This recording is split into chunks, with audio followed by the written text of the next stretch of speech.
What are the 2 rituals that you need each day to be highly productive, highly focused, get going, and get your goals accomplished? Mindset Monday. Your week begins now. Yes, there are 2 simple things that you can do each day that starts the day right and ends the day right.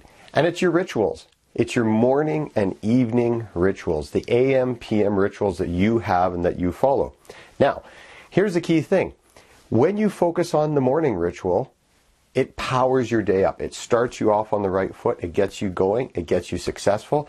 And you can leave the house or your home in the morning and you do what we call here at Samurai Innovation, be successful before the world wakes up. And if you don't have that, you can check that out. I'll provide some links in the show notes today on how you can be successful before you wake up. But here's a simple premise. What are the rituals that power your morning? Do you just wake up in the morning, roll out of bed, grab the phone, start tapping it, start looking at it, Facebook, Twitter, this, that, the next thing, looking at emails and getting bombarded with the 29 things that other people want you to do, and then you're rushing, and maybe it's the kids, and maybe it's the dog, and maybe it's traffic, and all this stuff, and then you get to the office or you get to work and you're just like, oh. And you feel by the time you get to work you need a reset. Well, if that's you, then we need to look at your AM rituals. We need to look at the morning rituals and see what exactly are you doing and what can you do better this week. So this week, changing the mindset of a more powerful ritual in the morning can be just one simple thing. What is that one simple thing that you can do this week to change your morning ritual? For some people, it's starting with a couple glasses of water. A couple glasses of water has been proven. A lot of my friends in the world of health and fitness say that 2 glasses of water in the morning gets the system lubricated, gets it going, gets you fired up. And it actually, in some studies, have been proven to show great results for weight loss. Yes, great results for weight loss. So maybe some hydration in the morning is a key thing. Second, what is the quality of your breakfast in the morning? Do you even eat breakfast? Again, food is fuel. What you power into your body powers out for the rest of the day. So what I encourage you to do is think about what is the food that you're putting into your body and how quality is that food? Is it just the donut or the muffin or something like that that might not be the best quality source of fuel for yourself? I mean, would you pull up to the gas station and instead of selecting the different levels of octane, would you select sludge and put it in your gas tank? No, you wouldn't. But we sometimes don't think about ourselves that way, and sometimes when we do take the cake or the cookie or the muffin or whatever, the donut or whatever it is, it's a less healthier choice. That's not high octane fuel. So how can you leverage up your meals this week in your breakfast to become high octane? What can you do this week to make sure that your breakfast is high octane fuel? Okay, so we got hydration, we got fuel. What is the first thing that you do in the morning? Answer that question. What is the first thing that you do in the morning? What I'm asking you to do is think about something more productive that you can do. And I'll give you the hint. The hint comes around with movement. Yes, if you get up and you move around first thing in the morning, and for some people they do their yoga in the morning, some people get dressed, they hit the gym, they get a quick workout in, some people go for a walk. I do that. I grab Samurai Claire first thing in the morning. We're gone for 20 to 30 minutes, and I find that time of movement, it just gets all the fluids moving, gets everything moving in my body, gets me fueled up. And I do some meditative walking. So when I'm walking with her, we're walking, I'm thinking about my plans, I'm thinking about the day. Sometimes I pray. Sometimes I do all sorts of different things that get me mentally focused up for the day at hand. And then when I get back, I get into the rest of my morning rituals and routine. What about you? How can you power up that first set of day, that first hour or 2 in the morning? Be successful before the world wakes up simply as this. It's just doing something that puts your goals ahead of everybody else's. That's as simple as I can say it. When you get up in the morning and you have a morning ritual that gets you focused on you and moves the needle a little more forward, because what happens is we get stuck starting a goal here and the needle is here, and then and it kind of moves up, and we want to get that thing leveraged very, very high. Okay. What are your evening rituals? What is the PM ritual?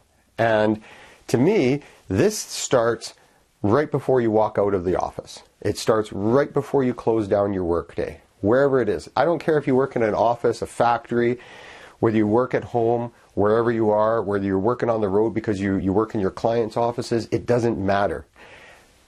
When you start thinking about shutting down your day is when the ritual starts.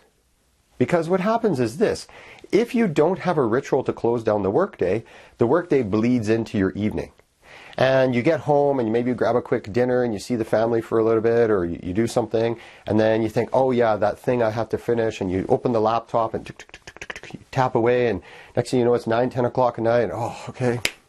And you close the laptop and you're just and your mind is all wound up because you've just been doing high octane work for the last couple of hours, and you can't sleep. And that affects your sleep. And then you get a poor quality of sleep. And then guess what? You're waking up late the next day. You're waking up tired. You're waking up, not really refreshed as you really need to be. And you don't have as great a day the next day. So let's back it up a bit and let's start thinking about, okay, what is a more powerful way to start the PM ritual? Well, I'll include in the show notes below something called RIPP. And it's a great concept that when you go look at that later on, you can look at RIPP, and it's a 10 to 20 minute ritual that you can do at the end of your workday. Doesn't matter when your workday ends, but it actually helps you end the workday strongly. It helps you get prepared for tomorrow so that when you walk away from your work, walk out of the office, out of the clinic, out of the factory, you close down the laptop, you close that home office door, you commute up to your living room or your dining room or wherever you're going. It helps bring some closure to that and say that part's done. And here's the best part: I'm already ready for tomorrow because I have a plan in place. So check out RIPP down below. You'll get that. Go catch that after. What RIPP does is now it closes that off. Now what is your PM rituals for the evening? Do you come home and have dinner with your family? Do you go hit the gym? You're going to have a set of rituals that you're going to follow in the evening. Now, what is that 1 hour before bedtime ritual? What are you doing in that last hour of the day? A lot of people, a lot of my clients find that last hour of the day is actually a very productive time. It's time that they can actually hone in on themselves. And they're done the responsibilities of kids and family and husbands and wives and talking to the friends or being out in the community, volunteering or whatever. And now you just bring it back, and it's a good chance to kind of replay the tapes from the day and say, hey, how was today? Was today a productive day? Did today move my needle forward closer to what I want to accomplish? And if so, celebrate that day. Celebrate it. Make sure you're celebrating the wins. So this could be opening up a journal and writing down your daily wins. It could be, it doesn't really matter where you record it. It's just, are you recording your wins? Are you celebrating the momentum that you're creating each day? Even if you had a terrible day, you had the worst day in the last 6 months, and you decided that today was the day I'm going to celebrate the one thing that was right in the day, the one thing that really did go well. What was that? So, I always encourage my clients, and we go through a process where we talk about the 3 celebrations. And so, it's actually 3 different things that you can look at. The first one is, what did you celebrate today? What was the one thing today that you just said, that just made today worth living? Because there is going to be that one thing. And even on your worst day, that one thing could be somebody let you in traffic, or somebody let you get into the grocery line at the grocery store ahead of them, and it just made your day 5 minutes or 10 minutes faster. There's going to be a celebration. Maybe you got that phone call, and the prospect that you've been working on for a long time finally said, yes, we're going to go with you, and they gave you the purchase order, and it's like, yes, and you celebrate that. Maybe you've been really working on something physically in your training or at the gym or whatever, and for months you've been working on it, and today was the day it all worked. Today was the day that you get to celebrate. You know what? I added the extra 5 pounds to my dumbbells, or I did that the 5th pull-up, or I actually was able to get something accomplished that I've been working on for a long time. Celebrate that. Second thing is perfect moments. What are your perfect moments? A perfect moment is something that is that one little moment in the day that you just can take in and go, that was awesome. And it's not really a celebration, because a celebration is something derived from action and momentum and input from you. A perfect moment happens to you. And for me, a lot of times perfect moments come when I'm training Samurai Claire and we're working and we're training and she does something funny, or she aces the training, or she comes over and she wants to play and maybe I'm working and so it's like, okay, we go get into a tug session for 5 or 10 minutes. And then she just does something and it's like, that was a perfect moment. Or in our morning walk, we see the most spectacular sunrises here in Calgary. And when we're out in the morning and we see the amphitheater of reds and blues and purples and it's just that right time early in the morning and we see that and it's like, that was a perfect moment. And for us here, springtime's coming at this point in time in the video. And so I'm looking forward to lots of perfect moments when I come home and I look in my garden and I'm going to see that first tulip come up, or I'm going to see that first rose, because we have a little rose bush and it's really awesome. Those are all perfect moments.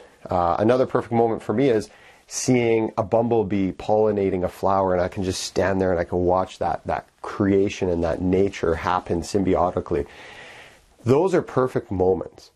Those are perfect moments for me. So what are some of the perfect moments for you? And the third thing that you need to kind of capture each day is what I call the leadership function of life. Who did you acknowledge today? Who did you acknowledge today? So every day there's an opportunity that you can acknowledge somebody for being a part of your life. So at work, you can acknowledge your employee for getting the report in on time.